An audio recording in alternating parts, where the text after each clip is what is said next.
pour le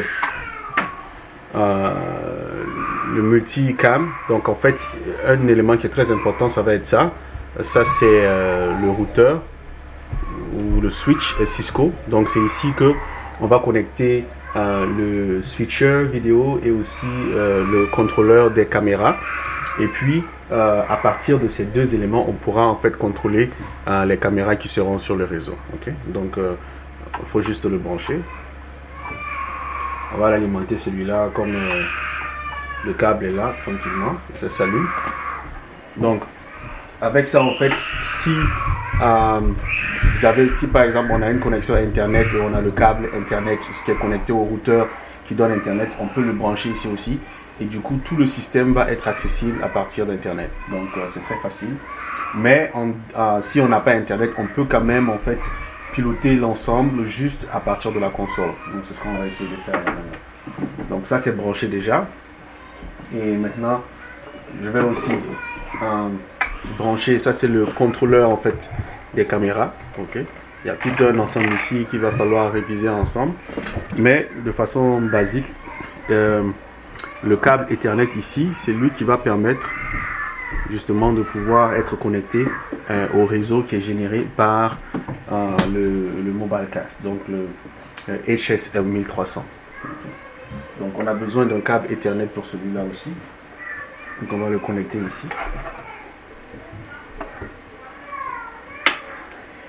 Voilà.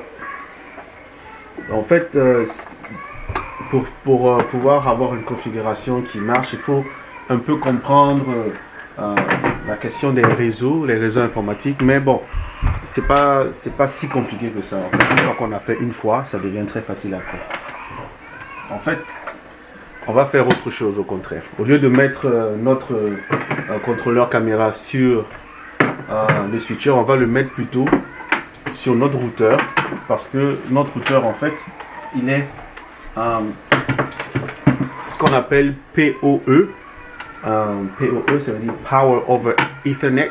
Donc il y a une puissance qui est disponible à partir d'Ethernet, et donc ça nous permet de l'alimenter sans avoir à brancher un câble d'alimentation.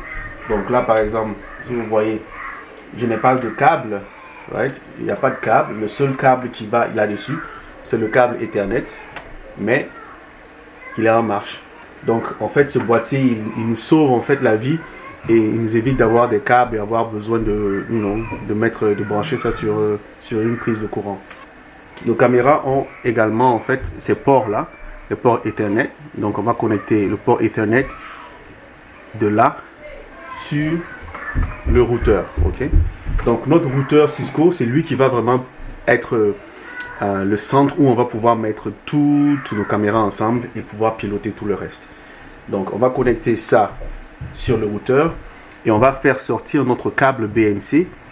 Ok, celui-là là, câble BNC, il s'appelle SDI, donc 3G SDI. Donc on va le connecter ici et on va le faire sortir et on va le faire entrer dans notre switcher, ok, dans notre mixeur vidéo.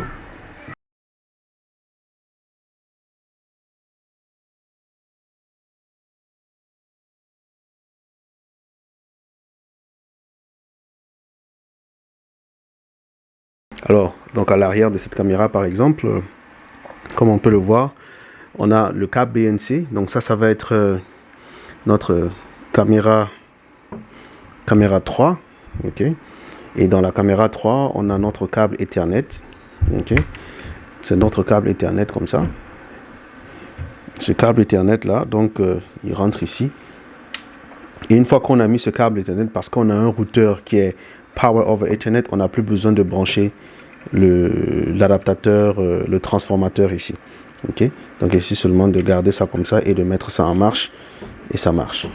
Donc on a cette sortie BNC, donc SDI, qui vient rentrer donc dans notre port au niveau de notre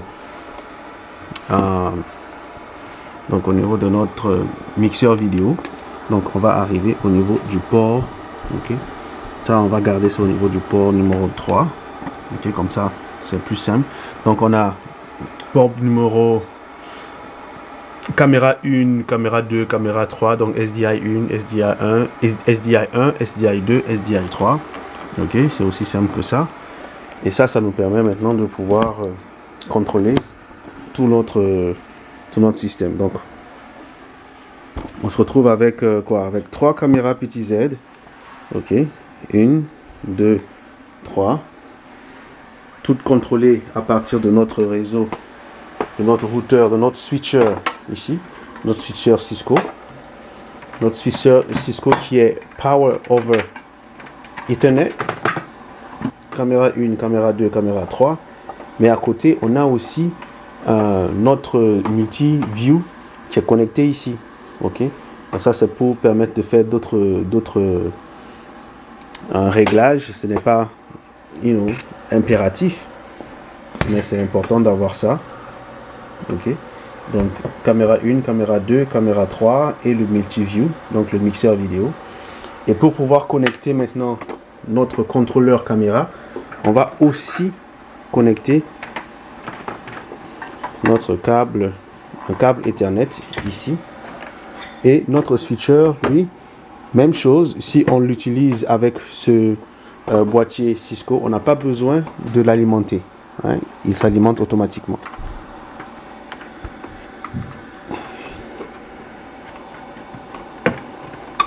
Voilà. Et donc, il faut lui donner peut-être 5 secondes pour qu'il se mette en marche. Et puis, c'est bon. Chacune des caméras a une entrée pour le son, line in. Ok. Et line in, ça permet justement de pouvoir brancher des micros directement si on veut.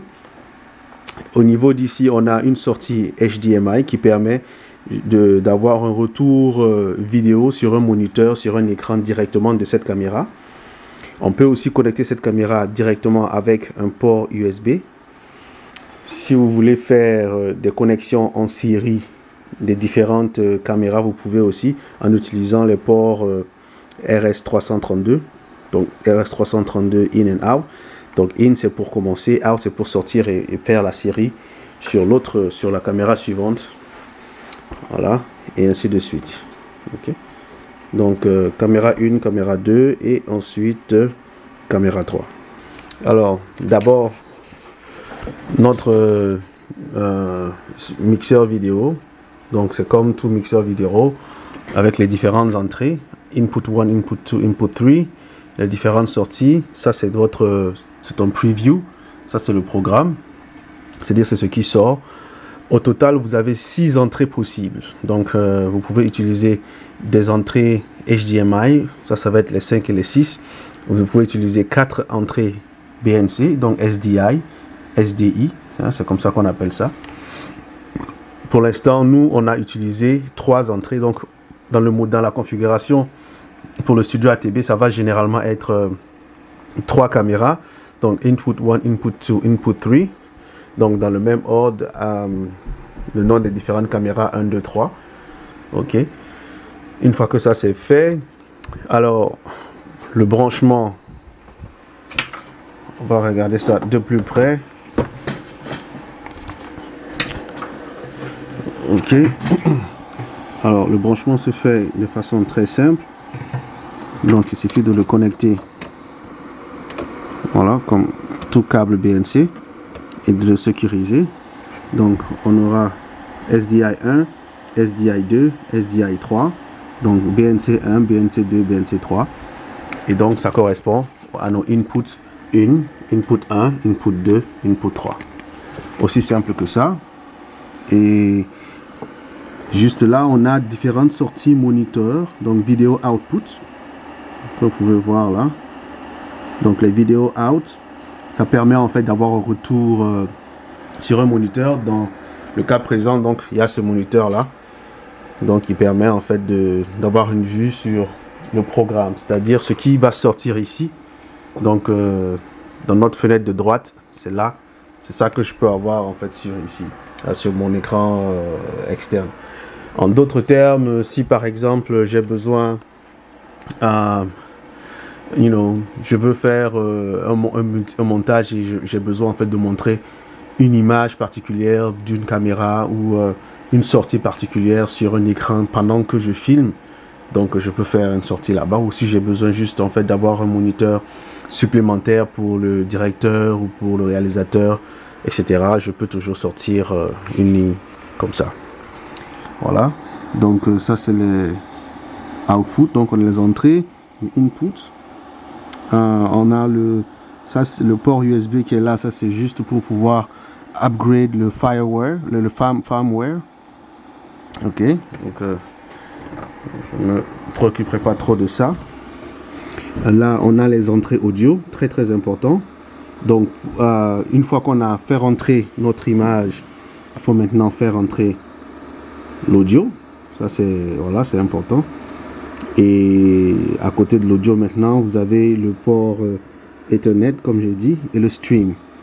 Ok, le stream, ça c'est ce port USB ici, Ethernet ici là, c'est pour vraiment pouvoir vous connecter à Internet et puis envoyer directement ce que vous êtes en train de filmer sur Internet. Donc faire un streaming en live. Ok, donc voilà. Alors un exemple pratique donc de comment ça se passe. Vous avez donc le slot ici, ça c'est pour mettre la carte SD, ce qui va permettre d'enregistrer ce que vous faites. Le panel ici contrôle uniquement l'écran. Donc ce panel là, c'est pour l'écran. Ça vous permet de déterminer qu'est-ce que vous voulez voir sur cet écran là. Si vous voulez voir les entrées HDMI, si vous voulez voir les entrées multi-view. Donc MV c'est pour multi-view. Si vous voulez voir le programme, il va vous montrer seulement en fait ce que vous affichez dans le programme.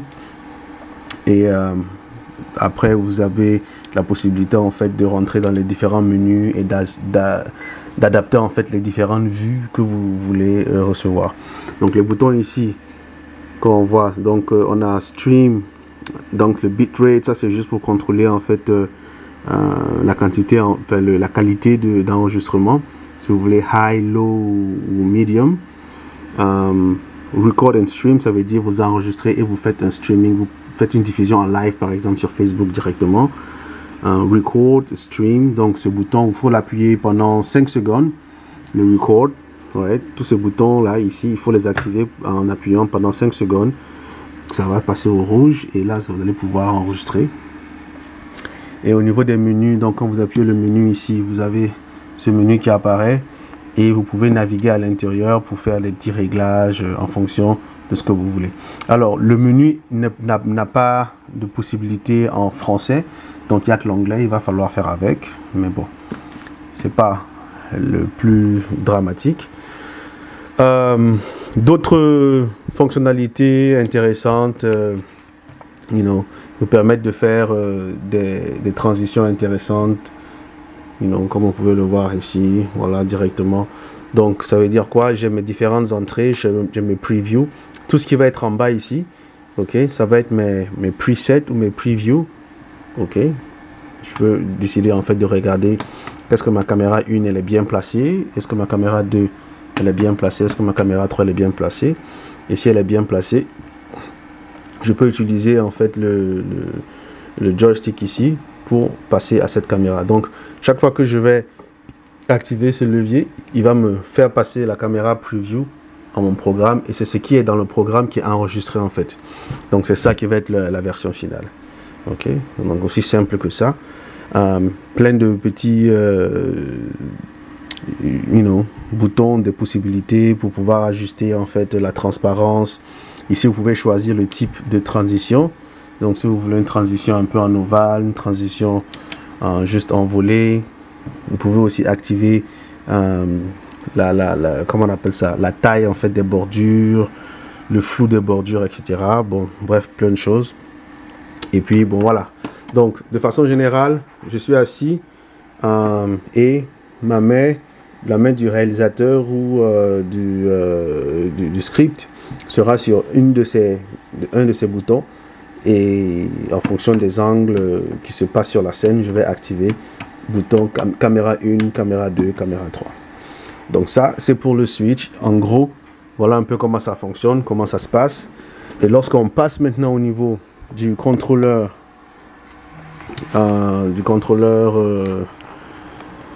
IP, donc contrôleur de la caméra, on va vraiment avoir la possibilité de contrôler en fait chacune des caméras. Alors, d'abord, il faut savoir qu'il y a toute une configuration qu'il faut faire pour pouvoir ajuster les caméras, donc déjà les reconnaître, puisque toutes les caméras sont connectées sur le switch. Donc, tout le monde se reconnaît, tout le monde arrive à se retrouver.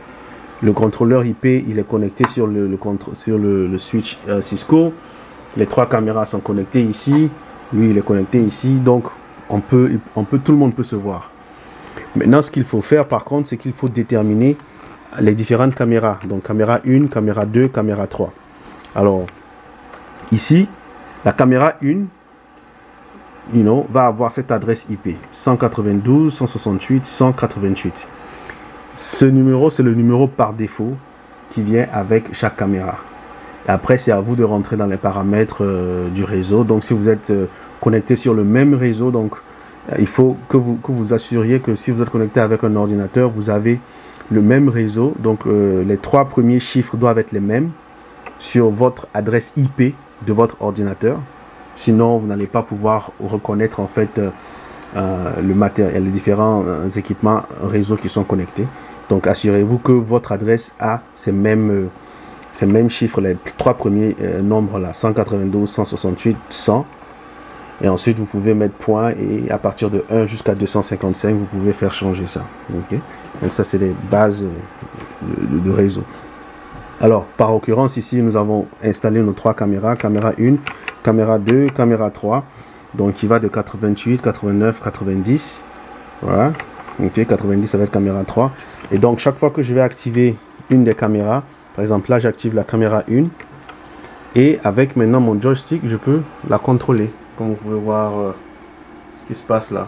Voilà, donc je peux la tourner, faire monter, faire descendre. Et là, vous pouvez voir en fait comment ça tourne ici. Alors, je vais prendre ça sur... je vais prendre cette caméra, la caméra 1 sur le moniteur.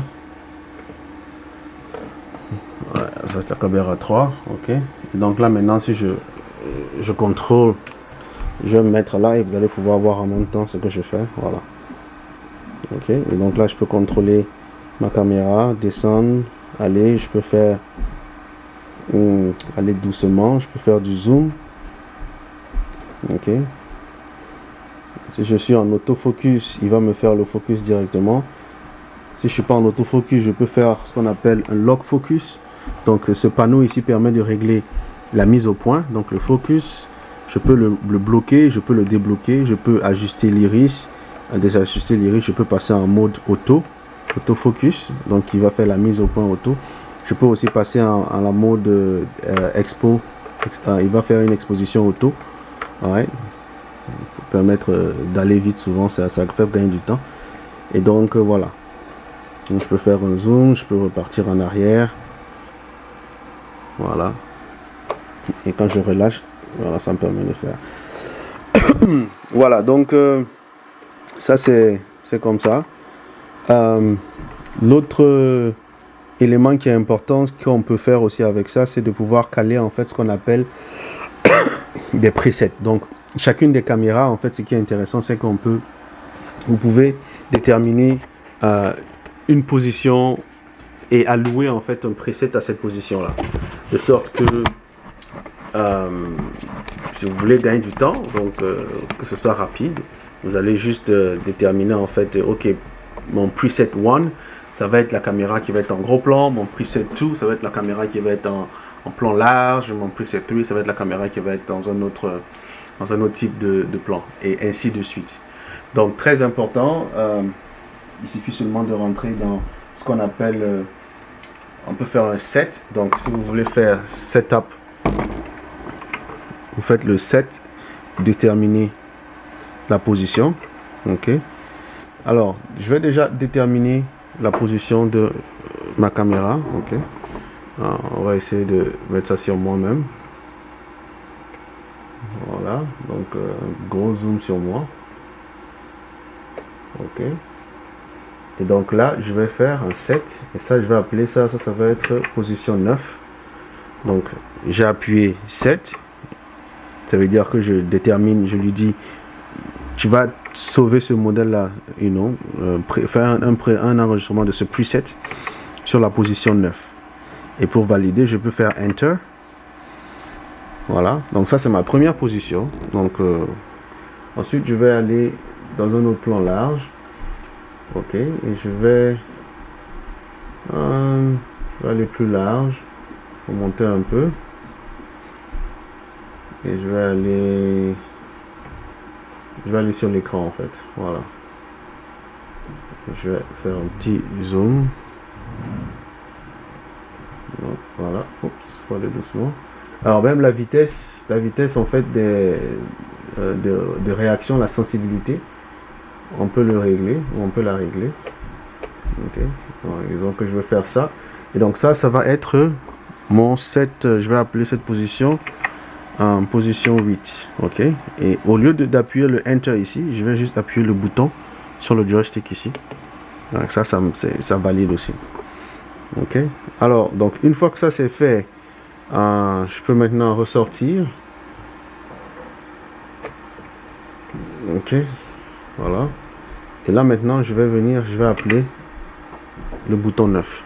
Voilà. Et vous pouvez voir qu'il va revenir sur le preset qu'on avait calé. Et si j'appuie le preset 8, il va repartir et il va se remettre en position sur la caméra.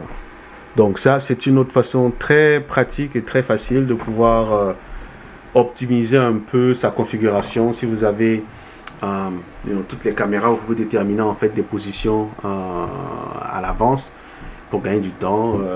Voilà, ça va de 1 à je sais pas, près d'une centaine en fait de positions que vous pouvez utiliser pour ça. Donc vous pouvez vraiment vous amuser et puis faire plein de choses.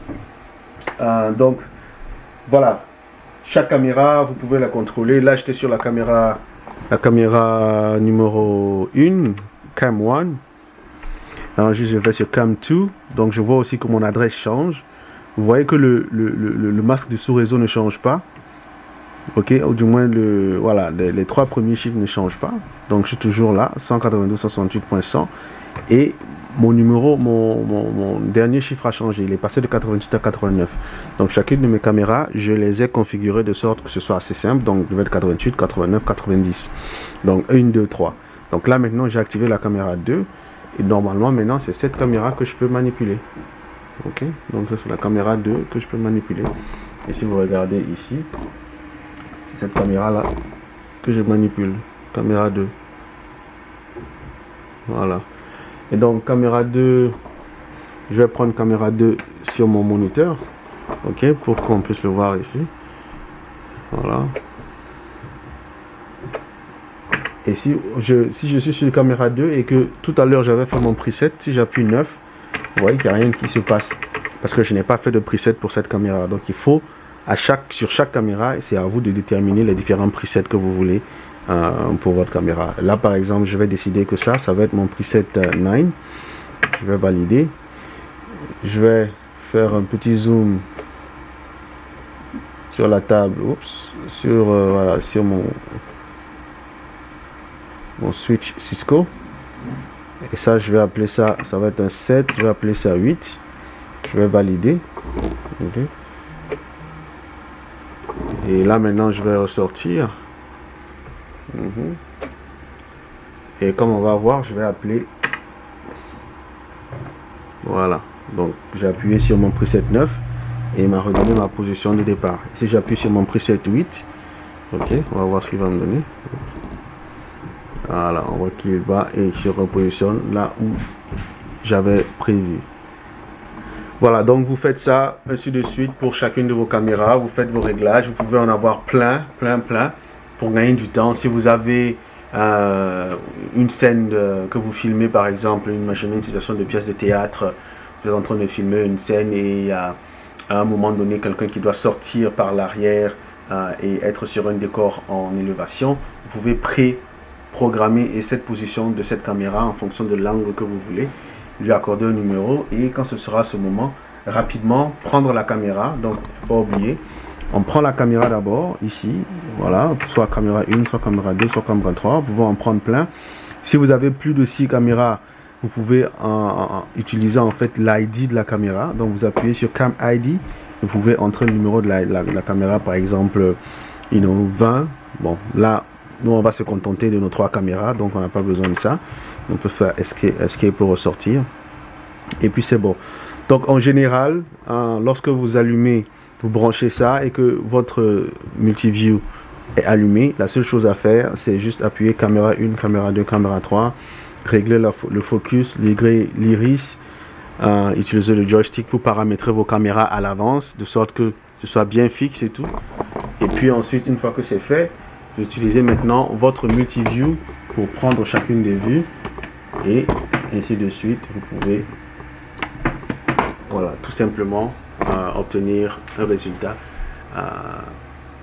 assez intéressant. Vous pouvez en fait laisser votre créativité vous surprendre.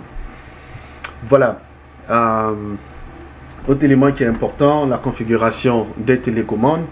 Donc vous pouvez manipuler les PTZ avec le contrôleur IP. Vous pouvez aussi les manipuler avec leur télécommande. Okay? Leurs télécommandes ont, vous voyez ces différents boutons up and down, voilà, qui permettent en fait de faire un peu la même chose que vous faites avec le joystick. C'est moins intuitif, c'est moins intéressant, c'est un peu plus compliqué. Mais bon, voilà, dans des situations un peu difficiles, ça vous permet de faire des choses aussi intéressantes. Et bien évidemment, il ne faut pas oublier le son. Donc, configurer le son et tout, ça va être très important. J'ai déjà fait un minimum de configuration pour que ce kit, pour que cet ensemble marche sans avoir besoin d'internet. Vous avez juste besoin de les connecter de la manière que je viens de montrer, de brancher d'insérer votre carte SD à l'intérieur. Donc en l'occurrence ici on a une carte SD de 256 Go. Ça devrait permettre de filmer assez d'heures en fait de programme.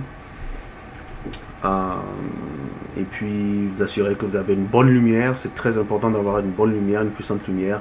Ce sont des caméras qui sont pas vraiment des caméras de cinéma, donc pour avoir la meilleure production possible, il faut que vous ayez suffisamment une bonne lumière. Lumière du jour par occurrence, ce serait pas mal. L'avantage surtout, c'est que ce système permet d'optimiser le temps de production. Donc d'avoir en fait 3 angles et de pouvoir créer différents angles en fait, comme on a vu avec les différents presets que vous pouvez faire sur chacune des caméras. Et voilà, de gagner en fait en temps. Donc une fois que vous avez fait ce premier pré-montage là live, vous n'avez qu'à récupérer votre carte, la mettre dans votre bande de montage et puis rapidement mettre un titre, faire peut-être quelques petits réglages ici et là et ça devrait être bon. Le son est directement enregistré sur la carte parce que vous pouvez utiliser le son qui vient de la console, vous pouvez utiliser le son que vous avez perché en utilisant le boom. Et ça vous permettrait d'avoir en fait des bons résultats. Voilà, donc c'était là ma petite mise en bouche de ce nouveau système de production multicaméra. Et j'espère que vous allez en faire bon usage.